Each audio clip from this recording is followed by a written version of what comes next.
Ladies and gentlemen, welcome to the Price Check Sports Podcast brought to you by the In the Zone Network, where we go city to city, state to state, worldwide.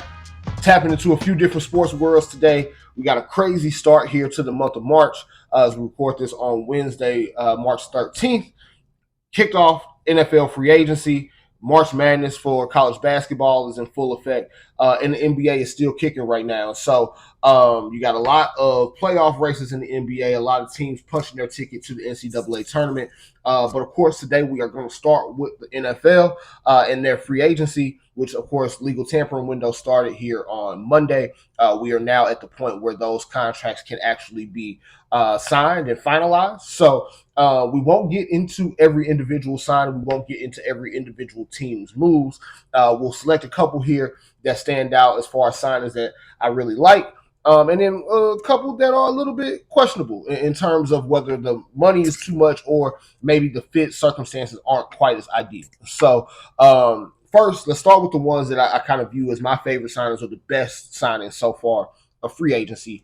Top of the list for me, Derrick Henry going to the Baltimore Ravens. King Henry, as he was referred to in Tennessee, I believe spent 7-8 years with the Titans, is now moving on to Baltimore on a 2-year deal worth up to $20 million with 9.5 guaranteed here in the first year. That's a pretty crazy move for the Ravens, meaning that like when you think about that team and historically what they've tried to go for, of course, they want to be physical. That the division that they are in, AFC North, a lot of physicality on both sides of the ball. Want to pound the rock. You want to be, a team that's difficult to stop in a number of different ways. The Ravens, of course, in the last couple of years, while Lamar Jackson has been a big part of their running game, they haven't had a running back like Derrick Henry at all. And so when you think about adding him and that power running ability with the ability to get Lamar Jackson, whether it's the read option or just getting him running outside, you are kind of setting up a pretty formidable running attack, a versatile running attack to be able to match with the passing game that they're trying to build there under offensive coordinator Todd Monken. And so, love that free agent acquisition for the Ravens. They'll still have guys like Justice Hill, Keith Mitchell coming off an injury that can be a little bit more of a change of pace for the team and being able to give them some different looks out of the backfield, whether it's guys who are going to catch a few more passes than maybe Derrick Henry will. But when you think about running between the tackles with Derrick Henry, but then also having that read option ability with Henry and Lamar Jackson, that's going to be real tough to stop for any defense, let alone the defenses within their division. So, absolutely love the Derrick Henry signing. Was running the ball one of the things that they needed to improve the most for the Ravens? Not necessarily, but they were a team that was this close to being able to make it to the Super Bowl last year. And you can argue if they had a running back like Derrick Henry that they believed in that game against Kansas City in the AFC Championship game, that might have been a slightly different outcome, or at least maybe a closer outcome than what it ultimately was. So, absolutely love the Derrick Henry signing for Baltimore. Think that is going to bolster their running game and their offense as a whole here for the next couple seasons. So, love that one. Also, love the two signings or the two bigger signings here by the Green Bay Packers. First one being running back Josh Jacobs from the now Las Vegas Raiders, signed him to a 4-year, $48 million deal, which sounds like all of that guaranteed money is in the first year, maybe first 2 years. And then one guy safety Xavier McKinney from the New York Giants on a 4-year, $68 million deal. And so not only do you bolster your running game, which of course, the last couple of years, Aaron Jones has been a little bit of a wild card for them in terms of his ability to stay healthy. He also ended up moving on to the Vikings after being cut once Josh Jacobs was signed or at least agreed to the deal. And then you bolster your defense with Xavier McKinney, a defense that wasn't terrible, but gives them another playmaker on the back end in that secondary, joining, the Jair Alexanders and giving them a little bit of an upgrade over a guy like a Darnell Savage. So, Green Bay, the reason I love this for them is because if you look at their roster and you look at their salary cap situation, this isn't a team that typically spends, but this year they have the luxury of literally just about every skill guy that they have on that offense being on some variation of a rookie deal. So whether it's, being in year 2 or year 3, all of these guys are making very minimal money compared to what they're probably going to be due to make in a couple years.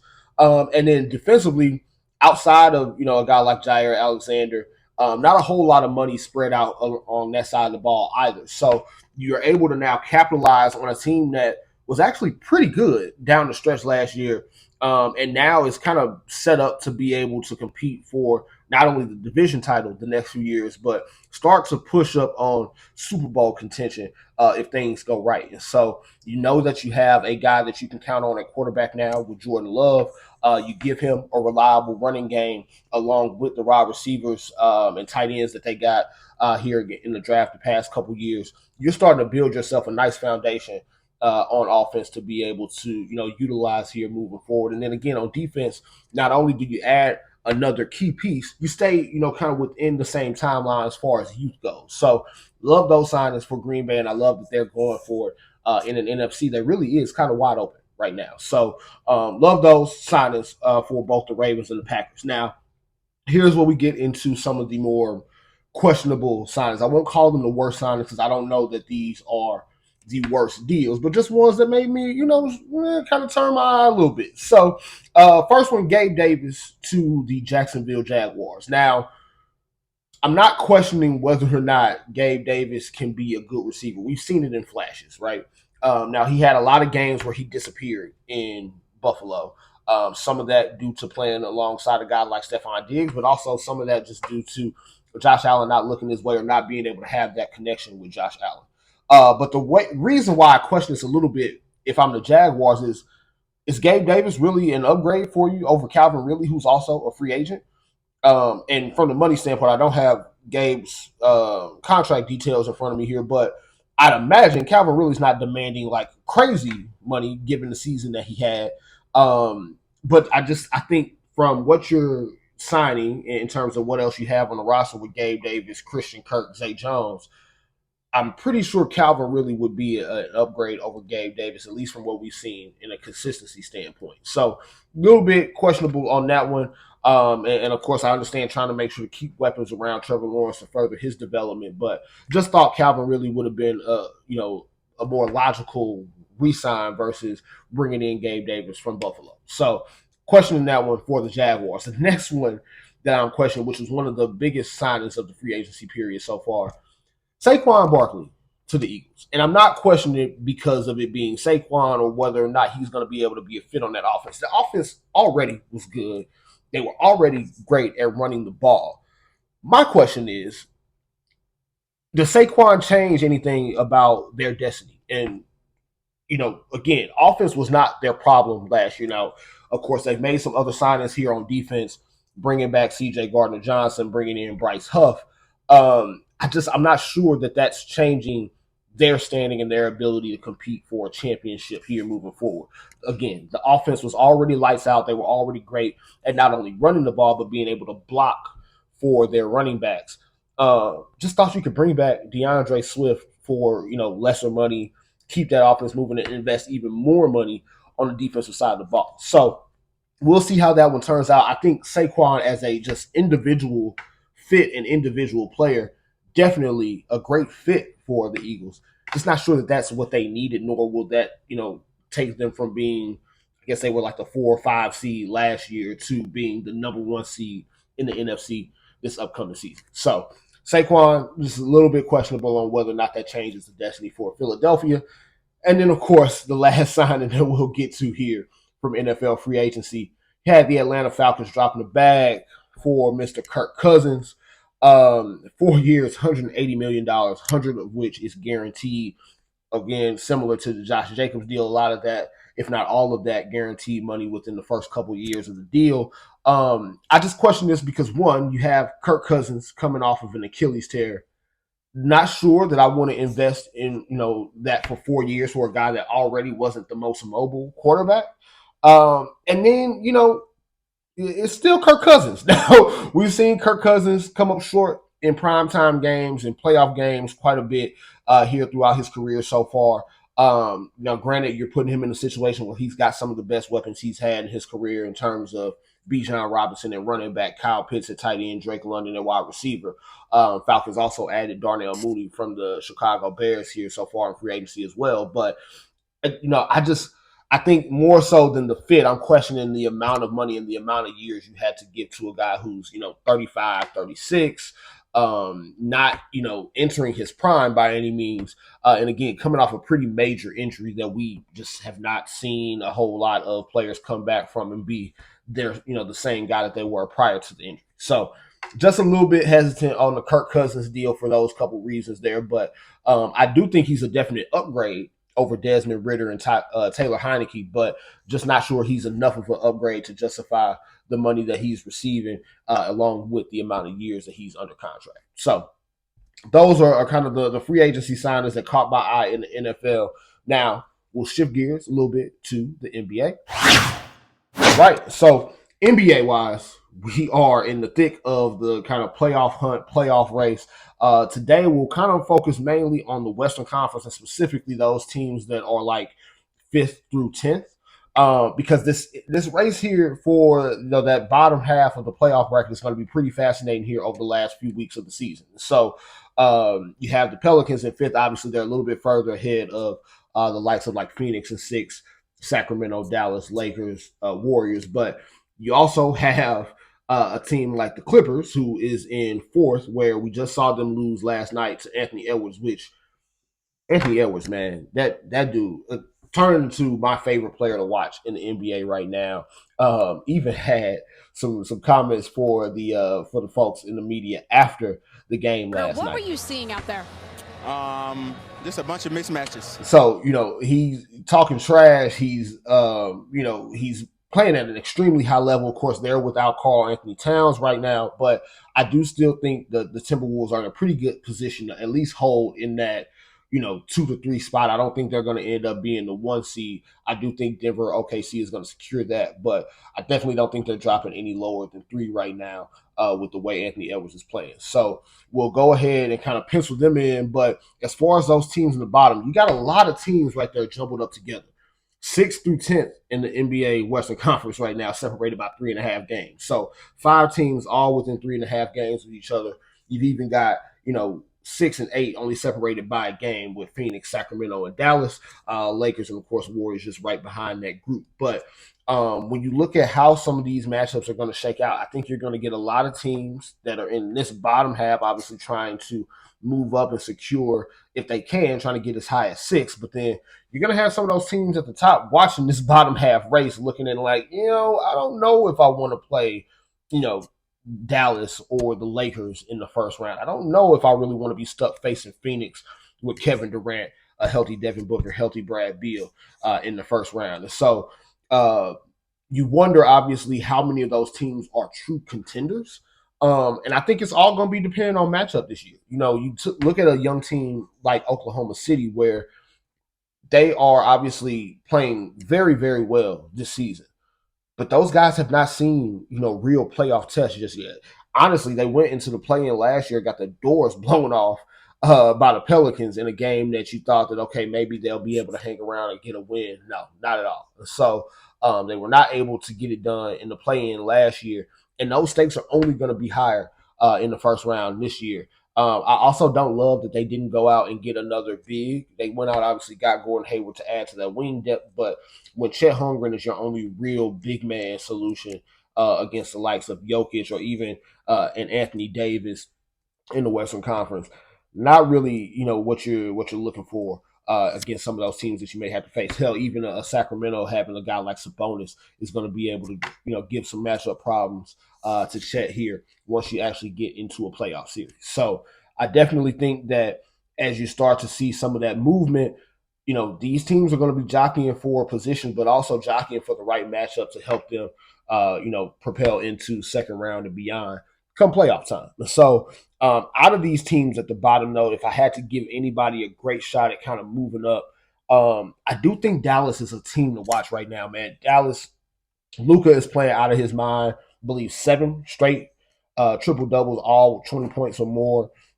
He's playing MVP caliber level. Now, I don't think he's actually going to win MVP. They're too low in the standings for that, but he's playing an MVP caliber level.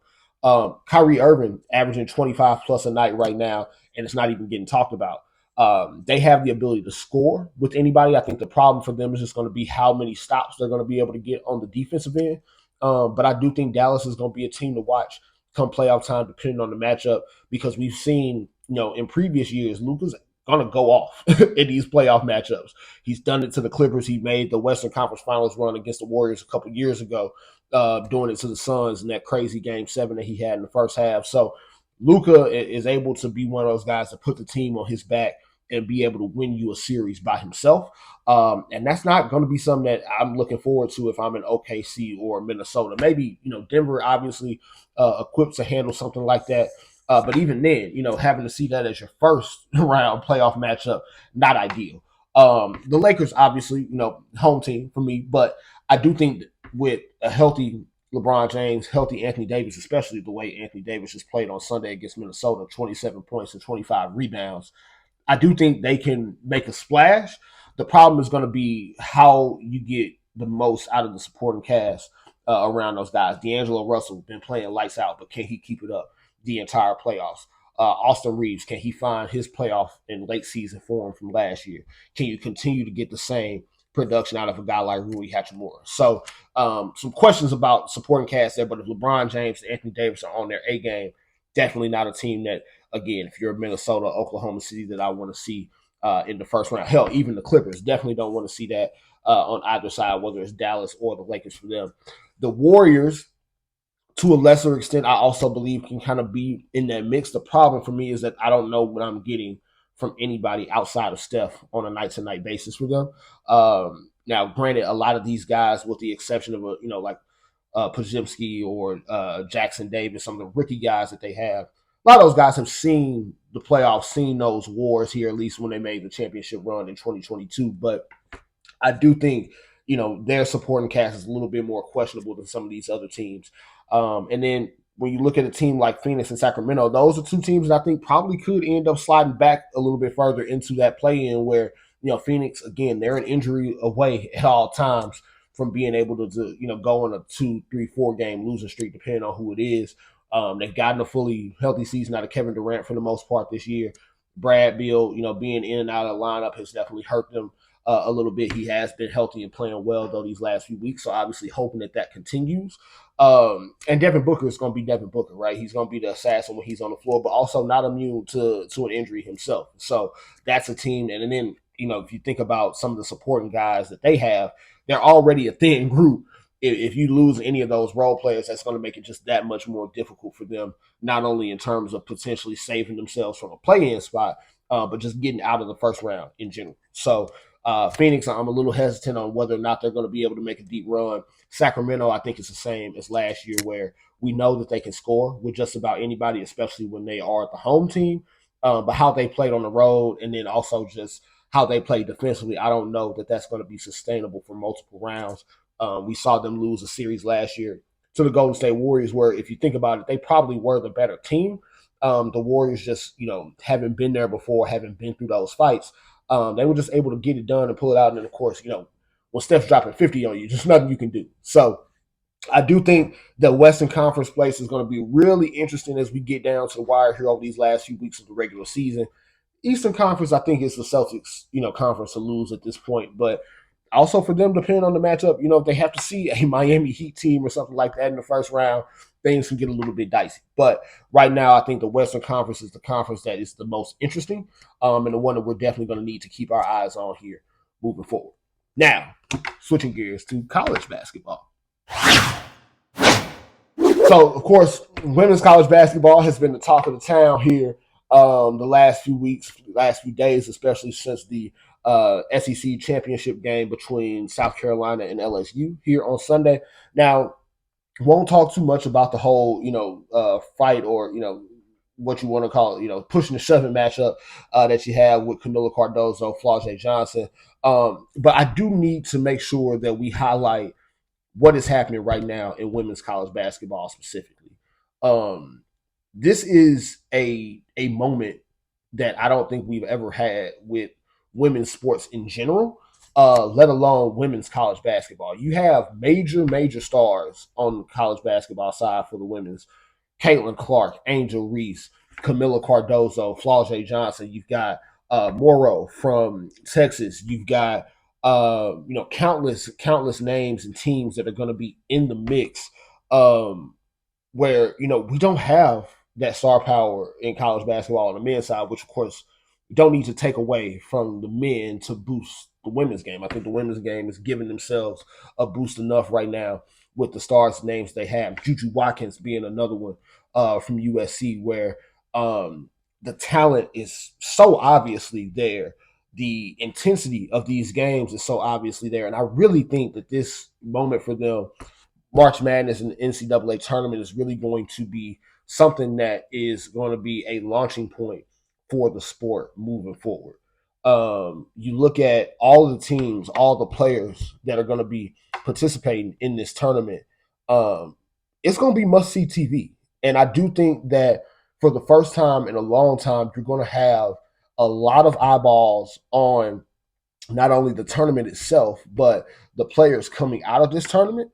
And I do think this is going to be an overall boost to not only women's college basketball, but women's basketball, period, when you think about the WNBA moving forward and how some of these stars like Caitlin Clark, Angel Reese, are going to be able to move into the WNBA. But then also, you're going to still have some of these folks in college where this is going to continue right now, and it's starting to kind of look like what men's college basketball looked like in, let's say, like the 80s and 90s, where some of the most recognizable faces in basketball, period, are in the college games. Just this time, it's going to be women versus men.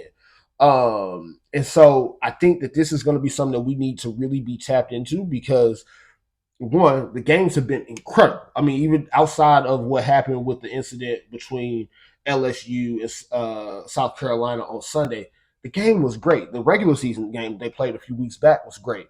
USC and Stanford on Sunday, great game, great matchup. Even though Juju Watkins didn't have a great individual scoring game, she was still able to affect the game. Forbes, her teammate, had an outstanding game and being able to boost them over Stanford and win the Pac-12 championship, final Pac-12 tournament of their existence. And so, I think having that star power and having that name recognition, but also having these teams being able to have some consistency and some sustainability here over the course of a few years is just something that's going to give them a boost that the men's game does not have right now. And so I do think we really need to be tapped into what's happening in women's college basketball, because this is going to be a moment that really blows the sport up in the best way possible moving forward. So, really going to be locked in to see how these matchups play out over the course of the tournament.